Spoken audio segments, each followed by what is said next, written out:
Check, check. Check, check, check.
board.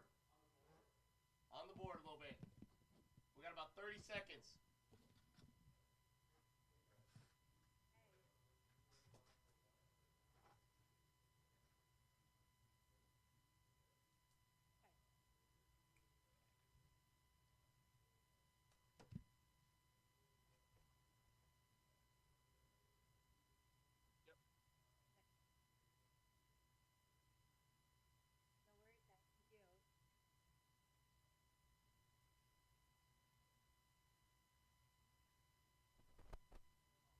It's so funny. Normally, I'm way too loud, so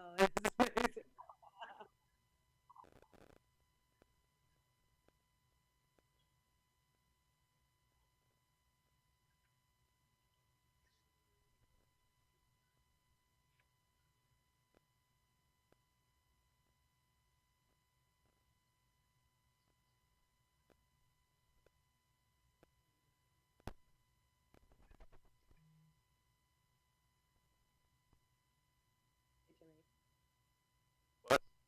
Sorry.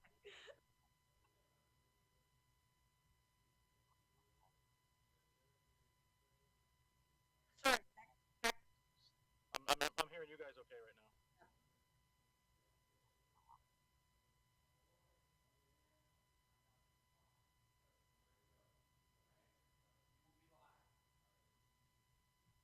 So unmute yourself. Get yourself ready. All right, we're coming to camera 2. In 5, 4, 3, 2. Hey, what's up, guys? This is Max Ralston with Groundsounds Live. I'm here today with my partner, Will Winbush. and we've got a Groundsounds live stream for you here today. We're in Columbus, Ohio at the studio, and we're kicking your day off, kicking your Friday off right. Man, it sounds like an early morning radio host. Like Oh that. man, I mean, it works. It works. We've done it for so long. It has to work. Yeah, if it's not broken, don't fix it. Exactly. So today, guys, we've got an interview with the Silk War. It's a really exciting band that's got a new record coming out in May. They just released a song, Slender Slander, so we're going to be talking to them in a few minutes. And then we've got some discussion about what's going on in the music world. We're going to play some games. It's going to be a fun time. We're going to go for about an hour, and stay tuned. Will, Yes. you had something you wanted to talk about, I think, today. You had something about the weekend, I think, today? The weekend. So we're back to the weekend cast? Yeah. So about the weekend. You got a remix? The remix with Ariana Grande. I think you had an extra grind. I think you had an extra grind about his remixes. We were talking about the remixes that the weekend features, and today she released one with Ariana Grande, and I haven't listened to it yet, but I was talking about the remix with Rosalia, and that didn't go exactly well. Yeah. It wasn't awful, but like compared to the original Blinding Lights, it just didn't work out too well. Yeah, I get that. Well, yeah, we're gonna probably start our interview soon with the Silk War. I've been listening to their songs all day, like since we were informed about the interview. I've been listening to them all day. Do you have like a favorite song off of them? Yeah, definitely. Barcelona is probably my favorite song so Barcelona. far, followed by Blue Hour. Blue Hour. I really okay. like Blue Hour too. That was Yeah. the one. That was me. That was me. Because with them releasing their debut album come May 14th, I'm excited about it. It's supposed to be 11 tracks long, so I'm excited. Especially since they're going to be interviewing with us. It's going to be interesting. All right, well, let's kick it over to the interview, huh? Let's see what they've got to say. Oh yeah. All right, so we're going to switch over to the interview now. I think we've got you guys there. Alexandra, Jemmy, you guys there? Hey, what's up? Hey, how's it going? Hello. Where are you guys at right now? Brooklyn in my apartment. Oh, nice. Brooklyn Brooklyn also. Brooklyn, yeah. Very nice. In my car. It works. That's great. You're the only person I know with a car. Oh my God. Especially in New York, yeah. Yeah. So, is it cold out there? Because it's freezing here. I mean, of course, I mean, like either way, I'm probably just like feel like pushing myself just to hang out in my bedroom anyway. So I'm not ever really sure like what it's like outside. But for the most part, yeah, no, it's frigid for sure. Hmm. It's strangely below freezing yesterday morning. Oh yeah. April. What day is it? Oh yeah. Strangely cold even for New York right now. So with things starting to open up, are you guys? Is the live music scene coming back to life here in New York, or what's going on? Oh my God. I mean, I went to a live show at this place, Berlin, on like Second and A, which is just like downtown East Village, and it was so fucking weird. I mean, it was amazing, but I mean, truly, like it took me a minute because basically, I mean, it's probably what you would imagine. This place is a hole, like tiny. Can't ever see anything. Perfect. Everyone's Perfect. and so there was like this clear like I don't know plastic that separated the bar from you, which I'm sure the bartenders were really stoked about because no one was like screaming at them. And but then yeah, everyone was separated in twos, and so you could kind of get up, you could kind of like move a little bit. I knocked over multiple drinks at my table because Oh no. I didn't really have that much to move. Oh my But God. I mean, it was incredible. Like truly, it was it was such it was such a sobering moment, and at the same time, like so euphoric. I that is like one of the biggest inspirations for us. Is like New York is so important to our sound. Just living here, but also being able to hear everybody else in the scene. Hmm. So I mean, I'm so excited. We're thinking by July we're starting to really get really back into shows in New York. Fortunately, New York seems to be ahead of everybody else vaccination wise, at least in our world. So they're already starting to kind of book for a somewhat 50% capacity summer, Hmm. possibly better. Nice. So we're looking forward to that. That's really exciting. Yeah, yeah, yeah. I mean, it seems like live music is like at the heart of your guys' sound, honestly, and like, Yeah. yeah, that's exciting to We, get back. we also feel that there's been such a like drought of it that it's going to be so much excitement. We want to be right there at the forefront when the shows come back. We want to make sure we're there because I think people are just going to go crazy. Yeah, yeah, it's gonna be an explosion. Yes. I'm really excited. I'm excited for that, like So many mosh pits filled with people crying. Yes, yeah, that communal like release of being locked up for this long is gonna be amazing. Mosh pits, Absolutely. oh my God. I know, being able to touch people in a crowd just that sounds weird, but so I love your guys' sound. I just want to say right off the bat, I get a huge like New Order kind of like Kate Bush, Blondie vibe from it, and I'm super digging it. I just wanted to know what got you guys into music? Well, first, basically, what you just said actually makes me happy because there's three such disparate influences right there, and we kind of go out of our way to make sure we don't get pigeonholed in one sound, and hopefully it all coalesces together in some way. But I mean, we really are trying to really sound like a mixture of a lot of different things. It's interesting that you say that with a straight face. It means we're somewhat accomplishing it, so I'm glad to hear that. I certainly don't mean it as an insult or anything. You guys don't, Oh, or dude, that not. was fucking Yeah, brilliant. no, good. Honestly. So yeah, I mean the project started years ago, a few years ago, when I first met Alex. But I'd already been, she'd been doing music before. I've been doing music before. I've been working as an engineer and producer for years. But we kind of we wanted to do something very cinematic and something that kind of was all over the place and kind of made you visualize something. Hmm. But it was more of a studio project before it was a live act, because I have a studio. So we spent a lot of time just getting the sound right. We threw away a lot of ideas, and so this was a long time coming. And then the live thing that worked out for us so well, just kind of what came later of just we really became a live band. But the truth is, it really started as really just locking ourselves in a studio and writing and writing and rewriting and rewriting and reproducing. And fighting. Did you guys meet each other through making the music, or were you friends already? Yes. Yeah. Nice. Yeah, a mutual friend had brought us together and thought it would work. Yeah, I mean, like Smart.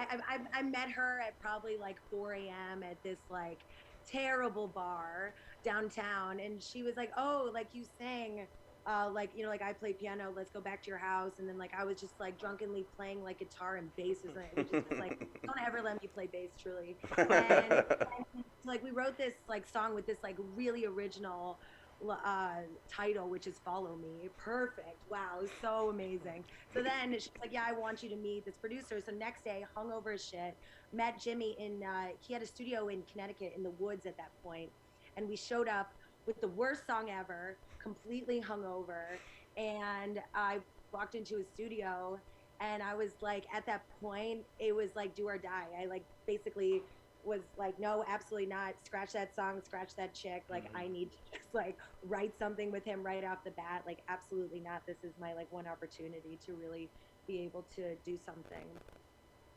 Well, And that song, that first song became Blue Hour. Yeah, 2 Blue hours Hour. later, three years later. Sorry.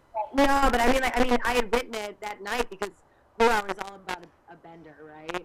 So that really was right what you know. So Blue Hour was originally a hungover song. Wow. That's perfect. Honestly, that's amazing. That's the vibe comes through. The vibe comes through in We're the over song. here like, you know? man, I love that song. And it's like a hungover song. That's even. No, You need- I feel like when I'm hungover, really, I feel like I'm not as judgmental, and I feel like I'm really, I'm already feeling terrible physically and mentally. I'm probably feeling a little, I guess numb probably isn't the right word, but it makes me like dig that much deeper into whatever horrible pain I'm feeling. And honestly, I always write hungover. I think that's probably where my best writing comes from. Interesting. I find that being tired, honestly, of being kind of like having your guard down, almost like kind of unfilters you a little bit, like that. Like when you're especially lets you be a little bit angrier. I think sometimes, which is like a good thing if you're wanting to let emotion come into your music like that. But I've said it multiple times. Being really, really tired is almost like being intoxicated. You really do your brain changes completely, and you're less inhibited. You come up with ideas that way too. Yeah, I don't want to live my life like that. I don't want people to know me like that necessarily, but it's a good way to get things out of you too. Whatever helps. Everyone has their vibe. Yeah, exactly. So I was reading a little bit about you guys, and I know that speaking of like being hungover and stuff, that you guys bonded a bit over darkness and depression and stuff like that, and Sylvia Plath specifically, actually, and I saw that was where the name Silk War came from. But could you guys tell me a little bit more about like what part of Sylvia Plath it comes from, and if there's any other meaning there? Mm-hmm. Yeah, no, absolutely. Like this is I mean I'd really read everything by her, and so had Jimmy. But at that point, I was really diving deep into her diaries that she was writing when she was in England with Ted Hughes. And for a lot of there were two words in particular that really struck a chord with me that were consistent throughout her work, and one was silk and the other was veils. And veils we use a lot like lyrically, but silk to me really stood out, and I know to Jimmy as well that we really loved that. And so, and by the way, like trying to like figure out a band name that like wasn't semi-used. I mean, like that took forever, man. So we wanted to do that, and then we wanted to find something oxymoronic in contrast to silk. So we came upon the word war, and after just like a quick Google search, I like found from this underground Wikipedia that was probably written in like some dude's basement that he like said that the wars were fought for casually as the luxuries of women. Very interesting.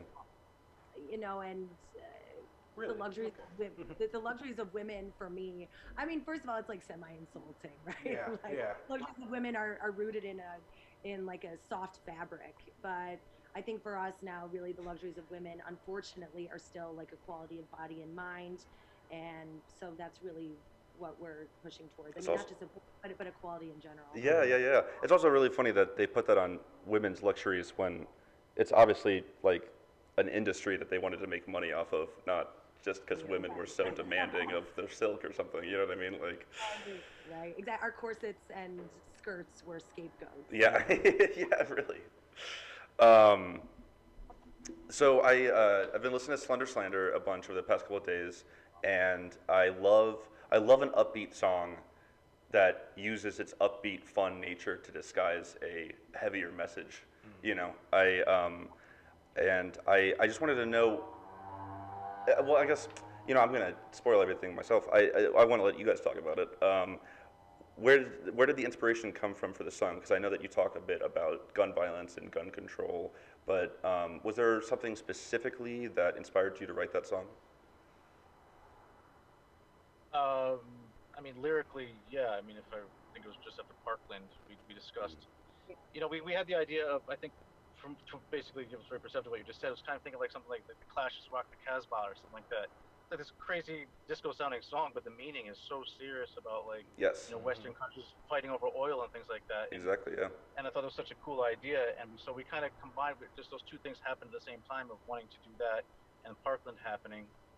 She can speak more to lyrics of it, but the overall idea of doing that, like you just mentioned, was definitely a thought of it, and we wanted to kind of do something because we'd also just done a couple pretty dark songs, and you got to kind of pull yourself out of it sometimes. So it had multiple purposes, musically and feel wise, but lyrically, she can speak more to lyrics of it now.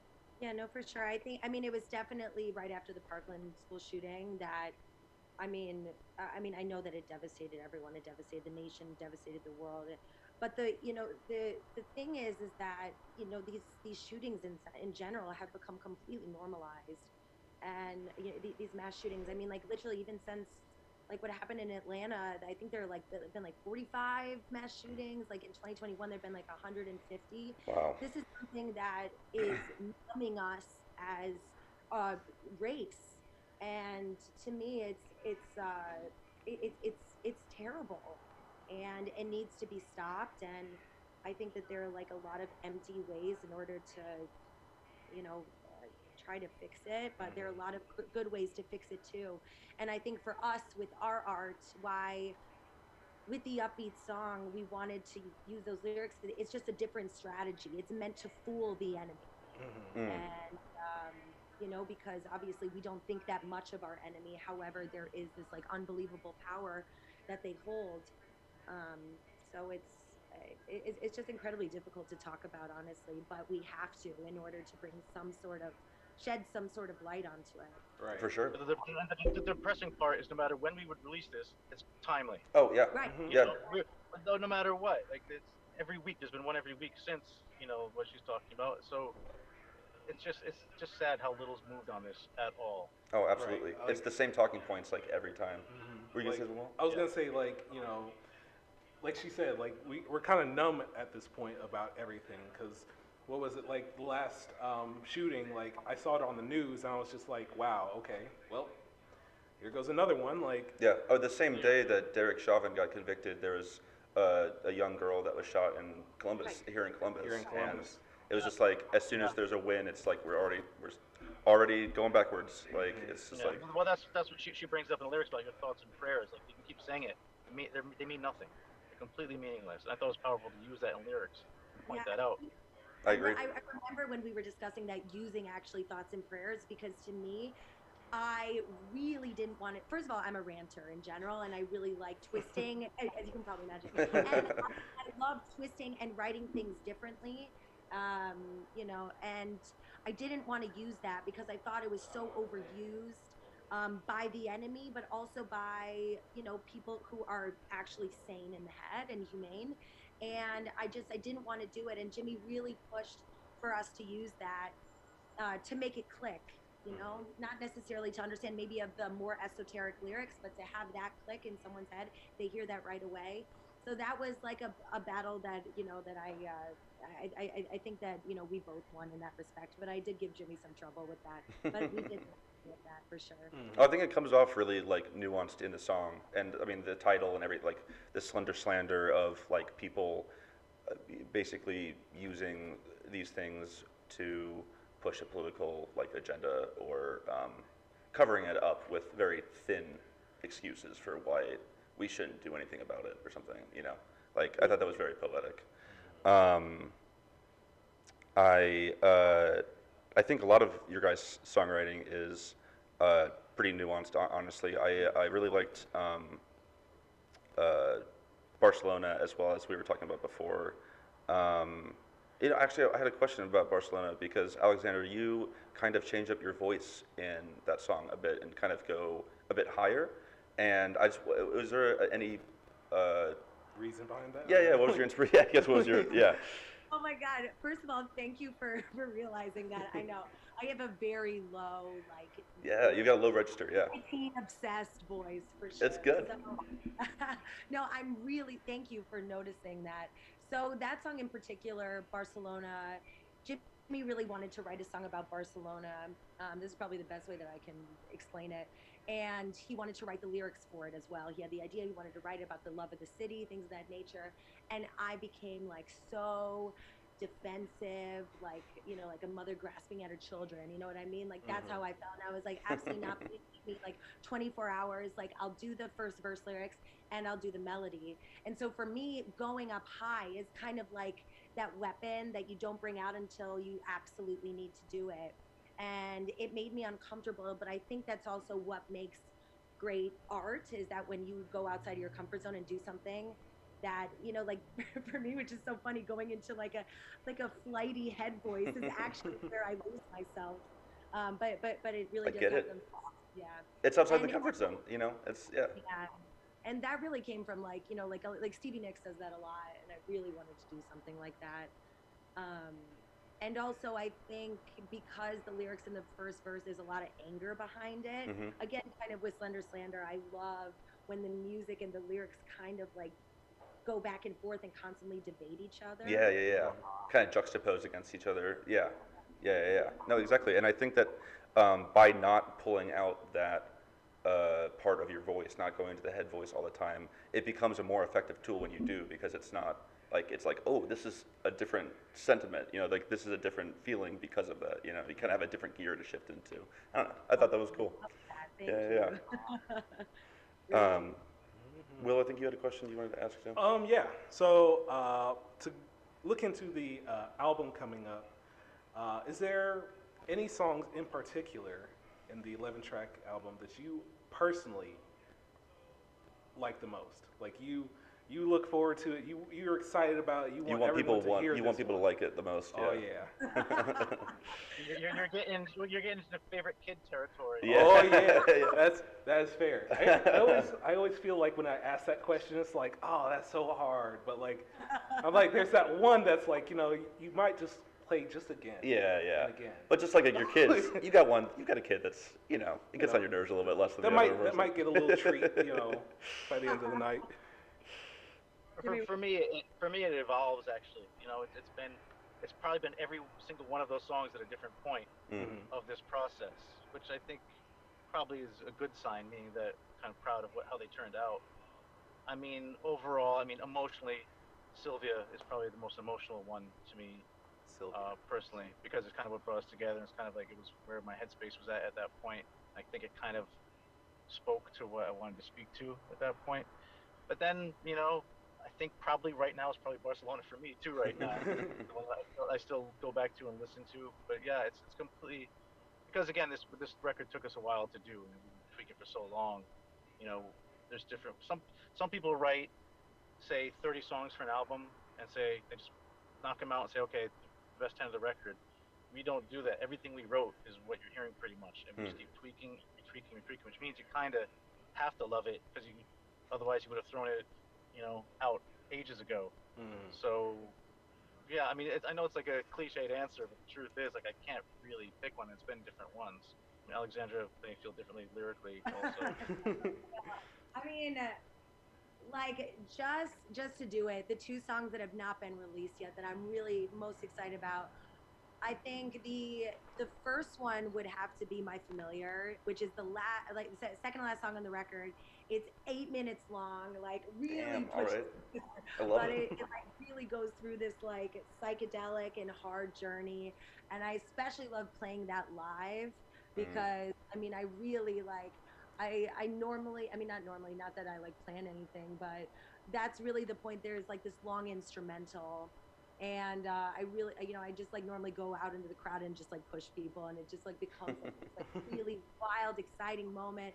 And I do remember one time I did push David Johansen from the New York Dolls once, and I really felt bad about that. I like pushed him, and I was like, oh, fuck, sorry. I'm sure he appreciated mean it. to. I'm sure he appreciated it. He's part of the crowd. That song I love. That song, My Familiar, is about like how witches or things of that nature have animals to kind of translate the world for them, their humanity. So that's what that is. But the other one lyrically, probably the most for me, is Lark Mirror, which is a really introspective song. That the name of it I got from Jean-Paul Sartre's play No Exit, Oh, and okay. basically a lark mirror. So a lark is a songbird, right? And they use mirrors, the light of the mirror, or like if you really want to go there, the reflection. They use that, and as soon as the bird gets close enough, they kill it. So Mm. that's kind of how I felt. That's You felt like you that's were that's led very into a evocative. trap. Yeah.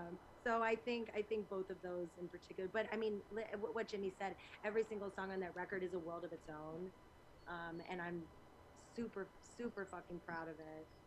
Did you guys start out in the literary world or something? Because you guys are both very well read. Oh yeah. Like, you guys got the philosophy coming in. You got Sylvia Plath coming in. Vocabulary. Is like this is this philosophy, are there a lot of illusions in your work? Usually, is there a lot of illusions or? Absolutely. Look, I'll say this. I mean, Jimmy is incredibly well read, and I read. I mean, I'm a voracious reader. I will say that being a singer, it's the only instrument where you have words, right, and you have those lyrics. And so I found it to be. It didn't make sense to me to start singing at a young age and not be able to write what I was actually singing. Didn't make sense. So that's why I really like deep dove into everything, because if you want to be a good singer, you have to listen, or a musician, you have to listen. If you want to be a good lyricist, you have to, read. So That's a good point. yeah, I spent a lot of time alone. There's nothing wrong with that. Yeah, but that will give you some good reading time for sure. Yeah, my entire childhood is the proof of that. So, um, Will, I think you had another question about the song. I can't remember. About the song? Well, not the song, but The album in the general? album. Yeah. So I don't know if you said, but how long have you been working on this album? Like since 2020? Before that? Like Definitely before that. Yeah.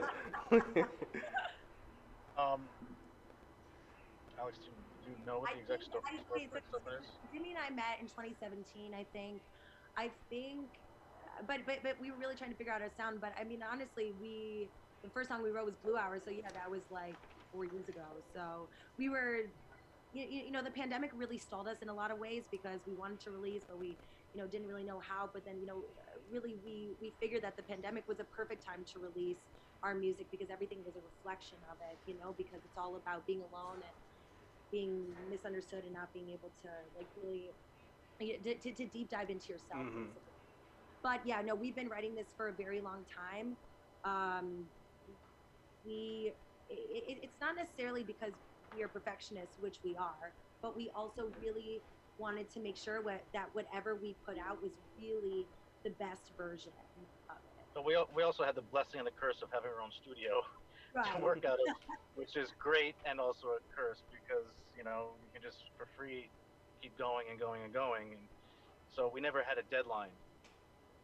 So we just kind of it's like keep on took us a making while more. to be fully happy with it. Yeah, that could be We got there. a blessing and a curse. Sometimes you Yeah. need someone to say stop, but also it's nice to have the freedom. Yeah. Well, you want to do the game? Oh, the game. You know what? I forgot about the game. I think that we're kind of reaching the end of the interview here. So Yeah. I think You're like, I mean, fun. we could. It's shut quick up. fire. We got 1 minute. We got 60 seconds to ask these quick fire questions. go for it, Will. Go for it. That's Oh, all are you. you ready? So these questions. We usually do these at the top of the interview to kind of be an icebreaker or whatever, but it's kind of a fun little exercise. It'll send you guys off in a good mood. Oh yeah, it's supposed to be 60 It's seconds anyways. impossible. Perfect. So these are like either or questions or whatever like first thing that comes to your head. So let's pick, because I keep on picking the worst one. But what's your favorite artist one? So soda or pop? Soda, for sure. The term, or aren't they the same thing? Oh, come on, Jimmy, just answer the question. Yeah, I'm gonna overanalyze all of these. Apple or PC? Apple. Nice. Positions. Mac or PC? Oh, well, that's the same question. That's the same That's thing. the same question. If you had a superpower, what would you want it to be? Invisibility. Disappear. I'll go with that one. I'm drawing a blank here. I'm overthinking it again. It's all good. First it's all thing good. that comes to mind, coffee or tea? Gee, Well, Both. Okay. What's your road trip snack if you stop at a gas station? pretzels. oh my God, popcorn. Popcorn. Okay. Oh Nice. my God, and slushies. And slushy. Okay. Let's give her one of our new questions. Your first celebrity crush? Uh-oh. Maybe Winona Ryder. All right. I think I full blown fell for Robert Smith. Oh Okay. man, you guys are full on 80s. I love it. You guys are too costumes. I love it. I love it so much, man. So what band would you put on in the car that your friends make fun of you for putting on? It's my fucking, it's our favorite band. Again, I'm like, this is the fucking best though. Listen to it Absolutely. again, try it. Absolutely. I was gonna go with Bee Gees. Different direction. See, now there we go. I love the Bee Gees, but Radiohead, I feel like that's such a Rolling Stone top album. Everyone's gonna like love that shit. But There is a group of there's definitely a group of people that are allergic to it for some reason. yeah, that's a good point. That's a good point. All right, well, you got another one? I can give him one more. Let's give him one of the new ones too. What's your ideal date? That's a tough one. Especially during COVID, like Yeah, non-COVID. Things are finally open. Non-COVID. Okay, first of all, do not take me to the High Line in New York. I mean, probably the best thing. I don't know. I'm not like a dinner date kind of person. Yeah. I kind of love relationships where like you can be alone together. So like, recently I went on a date with someone and we went to to a bookstore. They followed me through the bookstore and that was literally my worst nightmare. So I'll probably say the opposite. Like we do something like that, like go to Strand or something, but then like we both go off and then we can talk about it after or something. I don't know. Oh, that's cute. I like I that. don't really date that much. I'm going with classic film in a movie theater. Yeah. It's a standard. It's a class. It's standard for a reason. Yeah. Like a Hitchcock movie, because New York has them. But when you said post-COVID or pre-COVID, like that's one of the few things about New York is they play classic films in movie theaters all the time. It's such an amazing thing to do, and I find it amazing. Kind of do that, share that with someone, especially if they've never seen the film before. Oh yeah. See seeing Casablanca on a huge screen is just such a powerful thing. Oh, it totally is. Only yeah. imagine. Holy crap. We've only got about 1 or 2 theaters around us that actually go. Actually, we've got a great theater around us, Gateway Film Center, that does a whole Hitchcocktober month. They just play nonstop Hitchcock movies. Invite me. Let's go see They do it in my Vertigo. neighborhood. They do it in my neighborhood too, and it's called Hitchcocktober. Oh my God! Yeah, So they probably stole it. Yeah. It's on a big screen. It's amazing. Oh yeah. Stole that from Howard Stern. Oh really? Yeah. October, and then just did a Hitchcock. Sorry. All right, guys. Well, hey, I think we're gonna wrap up the interview. But thank you so much for joining us today. You guys were amazing guests. Absolutely. You guys had great answers. Everybody watching at home, "Come Evening" is the album. It's coming out on May 14th. "Slender Slander" is the new song. You guys check them out on all streaming platforms and everything. Check out their website, The Silk War, to check out the tours, upcoming dates, all that kind of stuff. Alexandra, Jimmy, guys, thanks so much for joining us today. Thanks, guys. You guys are great. You guys have a great day. Stay warm out there. Thank you. Let's stay safe. I'll see you guys later. Peace. Bye. All right. I think that went well. That went great. They were super nice. That was the Silk War, like we said. Interview is coming. The album's coming out May 14th, 2021. It's called "Come Evening" by the Silk War. Yeah, awesome sound, awesome people. album. Debut album. Debut. Yeah, first stuff coming out here.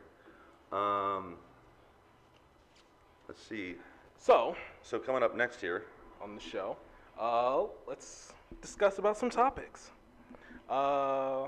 So, as of today, we found out about Shock G passing. Yeah. I don't know. John said that, Tupac probably still would have happened without Shock G, but you remove someone that was a key factor into it. You just kind of like, without Shock G, you don't get Tupac. That's my opinion. Yeah, I mean, he put him on. He was the person that was established, and that like definitely put it.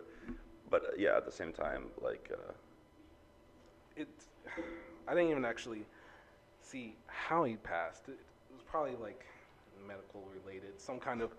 it was probably medical related. Well, like it's not like Will is most likely correct on that one. Well, it's not like how most celebrity like musicians go out like Non-medically, not usually non-medically. I'm hoping that I'm sorry, I shouldn't be laughing this much. It's a sad day. I feel bad. But if you can't laugh at stuff like that, just kind of like just admiring the life that he had. He's done so much for the music industry altogether, being a producer, and it's sad news. It is quiet on the set, good sir.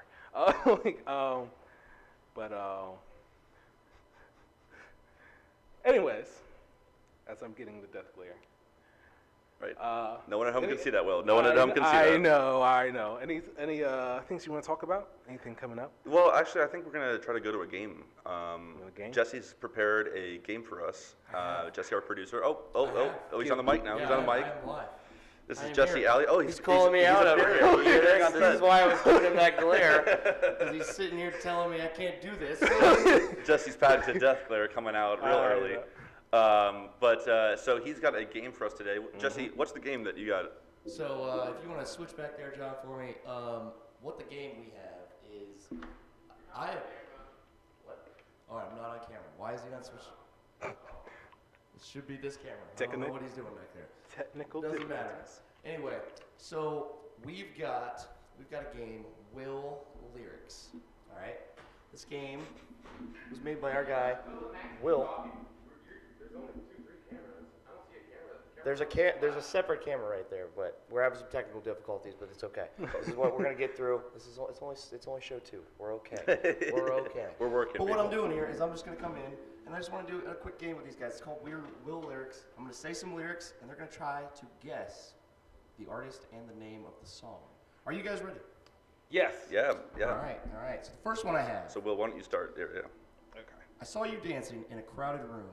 You look so happy when I'm not with you.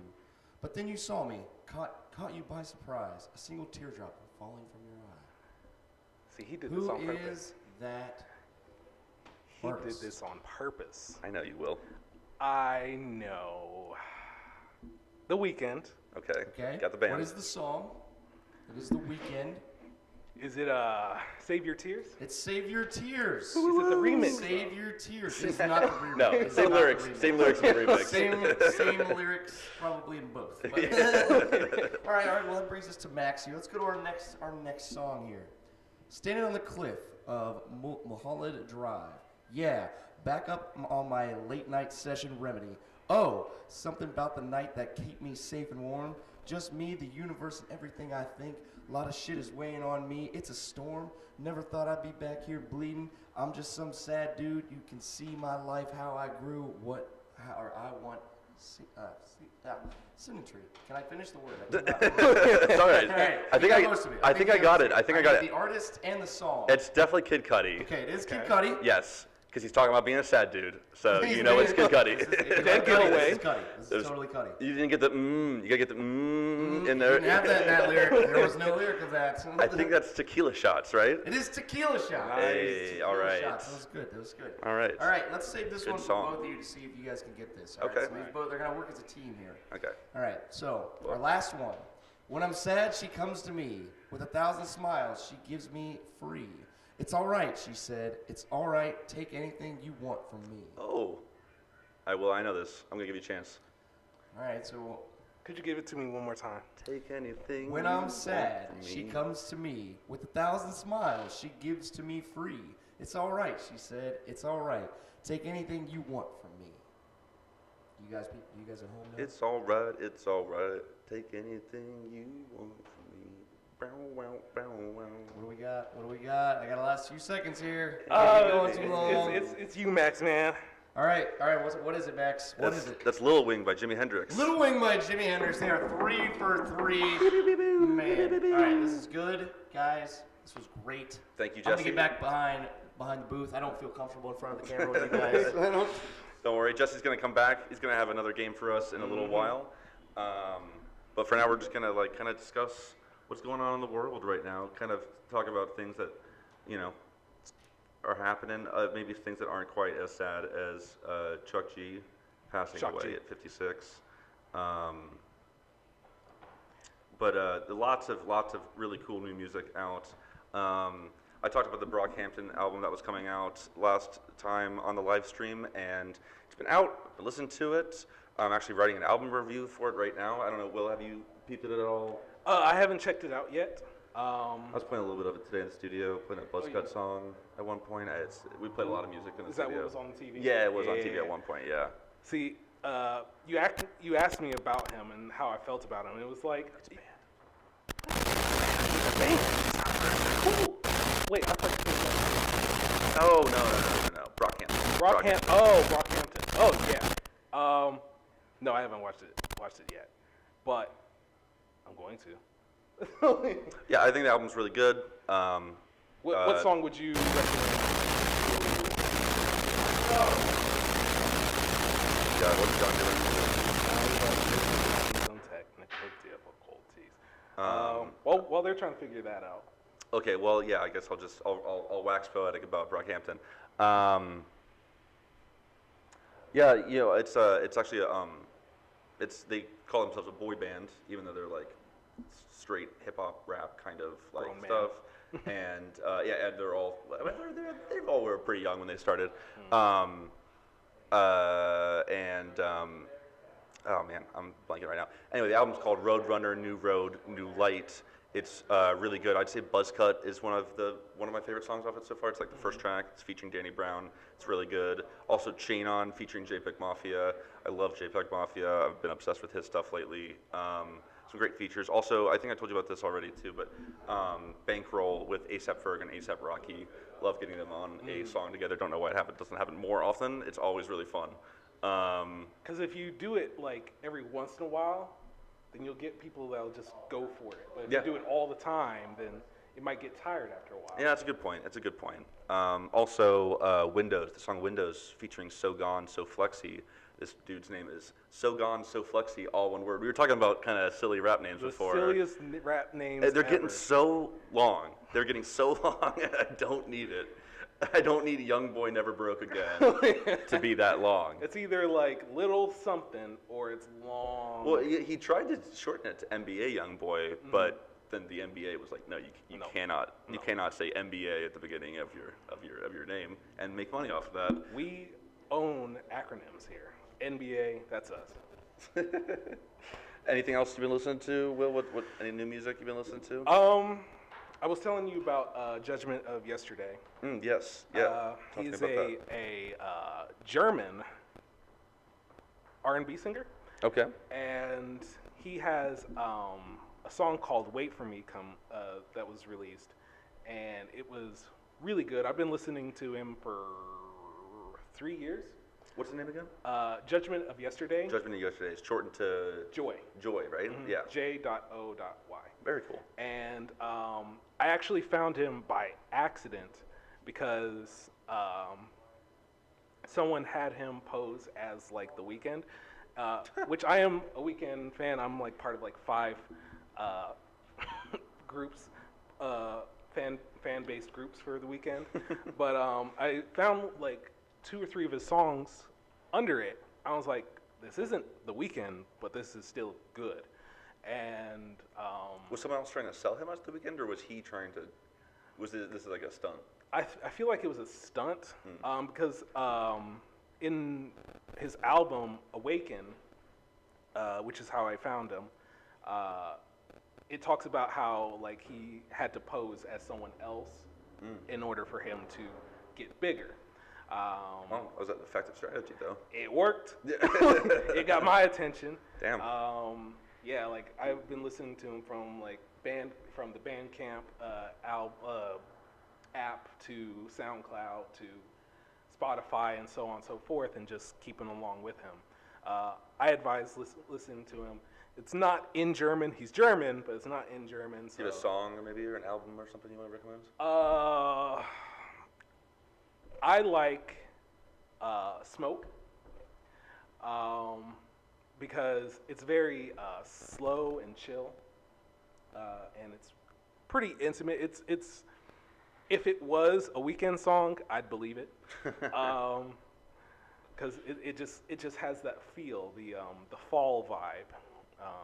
Interesting. As we call it. What's the fall vibe? What's that? Like you're falling? Like the feel? Like it gives you. So it's like it's the fall. So like when you're peaking. Okay. You know, all that's left is the fall. So you're come down, but you're already at the highest point. Gotcha. And Gotcha.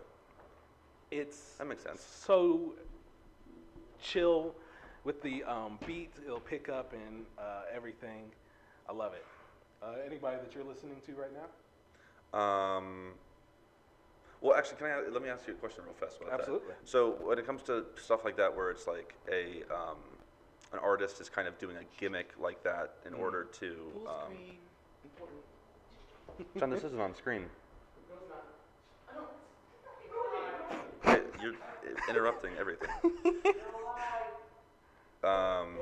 Your question. Yeah, when people do gimmicks like that to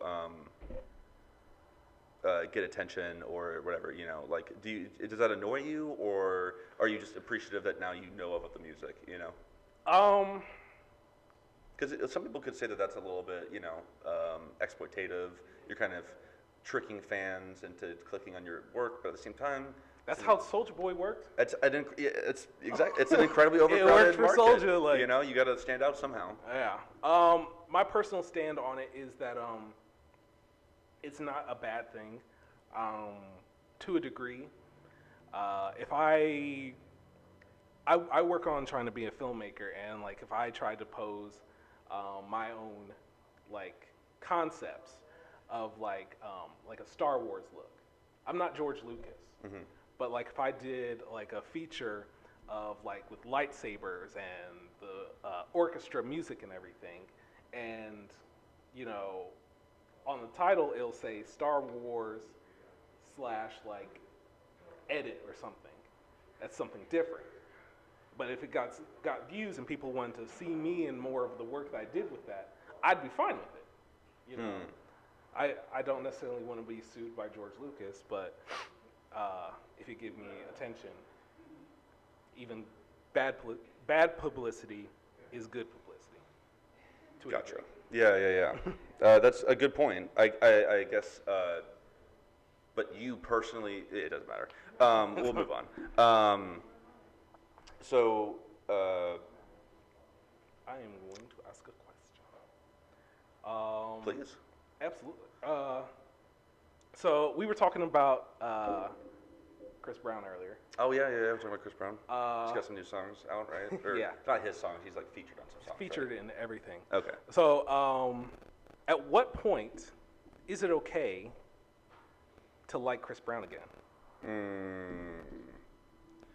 Interesting. That's an interesting question. For you, because you had your own personal thoughts on it. Yeah, I don't really want to see much from Chris Brown ever again.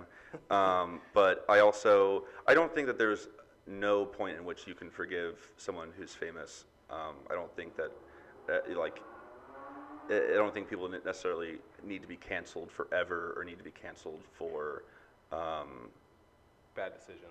for bad. It's crazy subjective. You know, all these things are super. You can't compare. You know, a sexual assault case versus an assault case, or you know, like a lot. It's apples and oranges. overdose. Yeah, exactly. like, Drug, because like that's a totally different animal than you're hurting yourself instead of hurting someone else. Like Chris Brown hurt somebody on an incredibly public scale, and then continued to commit crimes like years after that. It wasn't like it was just Rihanna and then it was done. If you're continuing to do something and you're clearly proving that you don't care about the consequences and you're above the consequences because you're a super rich, famous person, I find that really gross, and I wish people would not really be so ready to work with someone like that. But if someone makes a legitimate like change in their life, I believe that people can change, and I think that we should trust people when they say that they do. You just haven't seen that change. I didn't see that change from Chris Brown. I haven't even seen him really kind of like take a lot of responsibility for it. Did he even? I feel like he probably apologized after all the stuff with Rihanna came out, but he's apologized, and he's talked about like him trying to focus more on being a father for his daughter. Royalty, I think, isn't it? Her name? I don't know. Is that his daughter's name? I think so. But the whole thing is like with Chris Brown. I'm with you on the whole beating on girls. Like, it's a solid no for me. You can't do that shit. But he keeps on making good songs.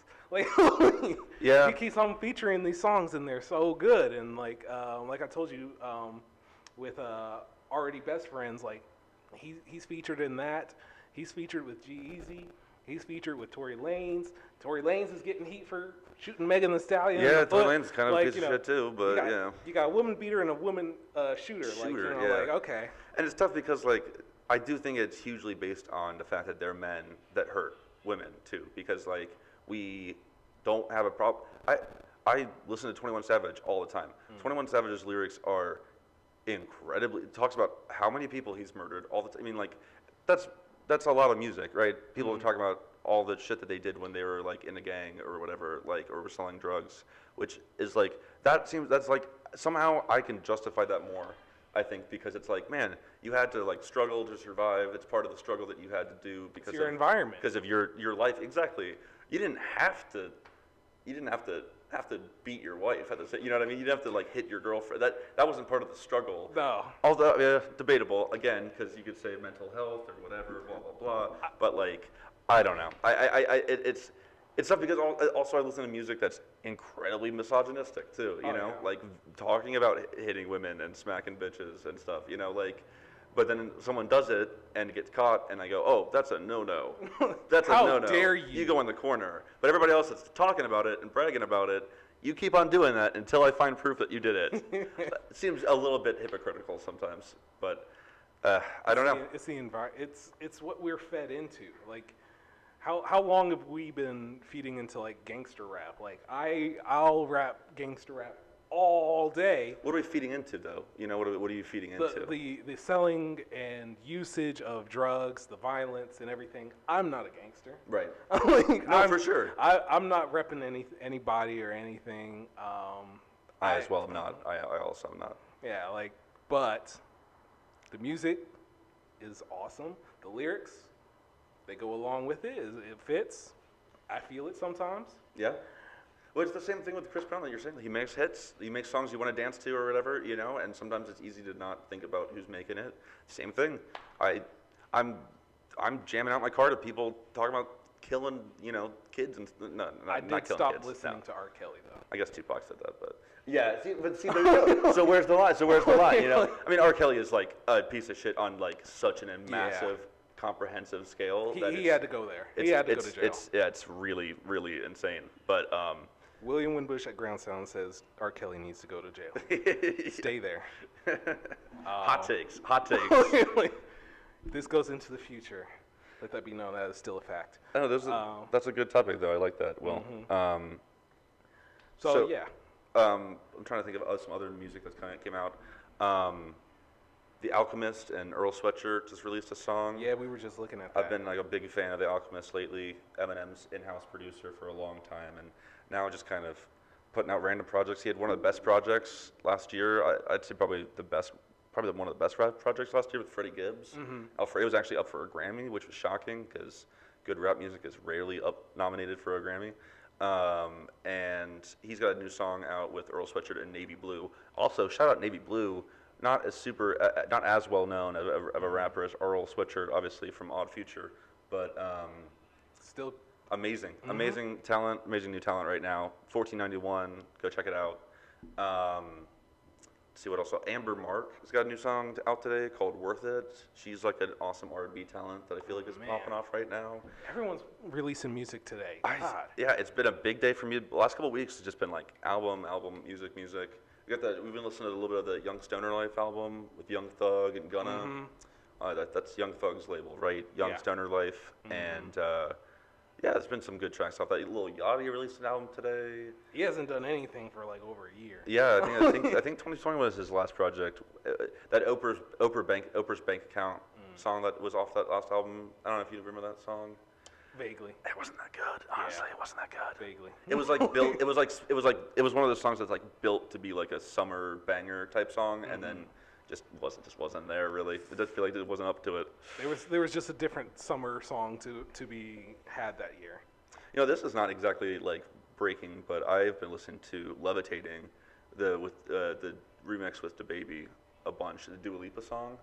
I think everyone has been listening to that a lot after the Grammys, honestly, because they performed it live and it was great. And I had never seen it on like lists or playlists or, you know, and then all of a sudden that performance, I feel like boom, it's like the #1 song on her Spotify now. Oh yeah. It's great. She makes great pop music. It's exciting to see a bunch of people actually make. She's a really good dancer too.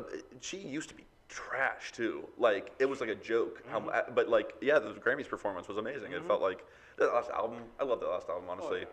Oh, yeah. I used to not like pop music at all, but I've Learn to love it. learned to love it. Learned to realize that there's a difference between like well-made pop music and pop music that is just completely cranked out of a machine. You know what I mean? Like I used to think that all pop music was cranked out of a machine. I think, but yeah, there's actually like a lot of art and craft to it, which is not shocking to most people. But you know what?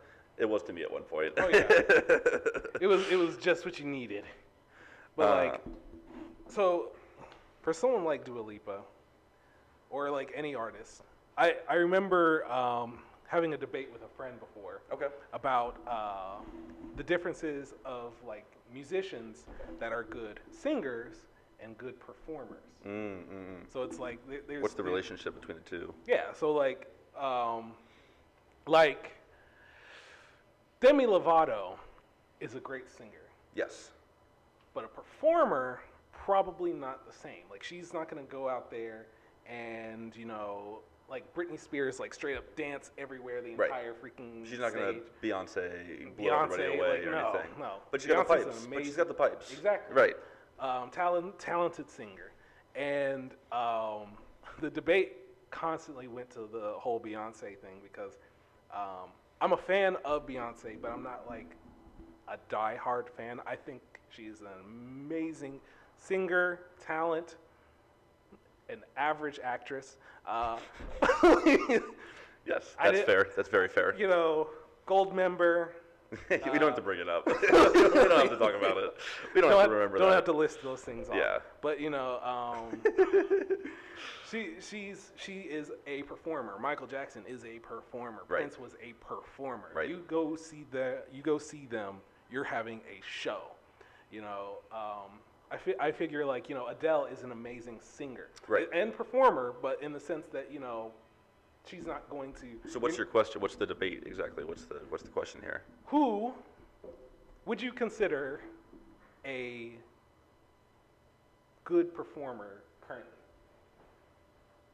Oh, so just who I would think is a good performer like right now? Who's been killing performances left and right so far? So like, you know, Cardi B, Doja Cat, and like Lil Nas, like all of them have been like doing stuff regularly. Boom, bang, boom, Right. boom, bam. Right.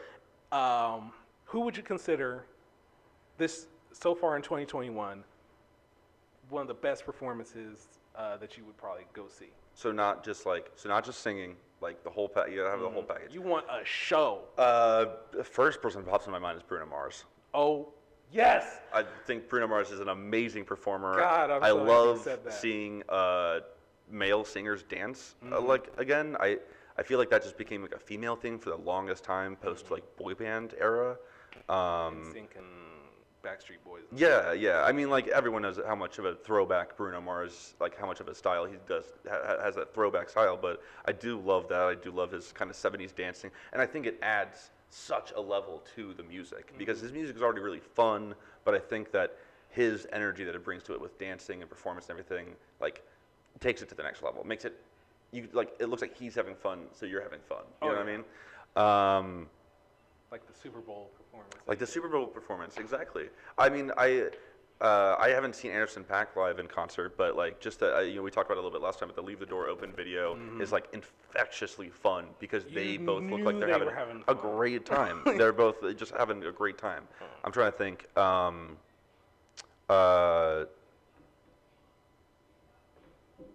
I guess if you've got people on hand too, I want to hear your answers too. I mean, I completely and utterly agree with you of Bruno Mars because it's infectious, like you said. Like he performs, he plays the piano, he plays the guitar, he'll dance. Yeah. He will go all out for you, and like he's such. I don't even know. Does Bruno Mars have scandals? Like, does he? Oh yeah. Is there like I don't know. a deep dark thing about Bruno Mars? I can't think of one thing. I really hope not. God, I hope not. I know. He's actually killed someone and buried them in like his album closet or something.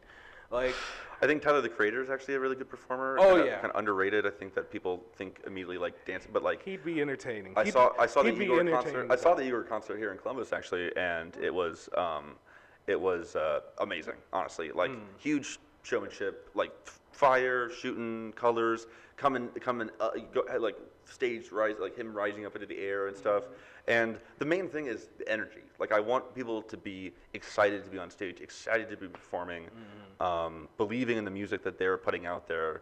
You don't want to watch someone just like sit there and just get it done and lip sync the whole time or whatever. Honestly, that's something that I can't stand. It's like people are hyped nowadays too. Like people get hype at concerts, but then they like don't sing the song or don't rap the song and just like let the audience hit most of it or rapping over a track of them already singing.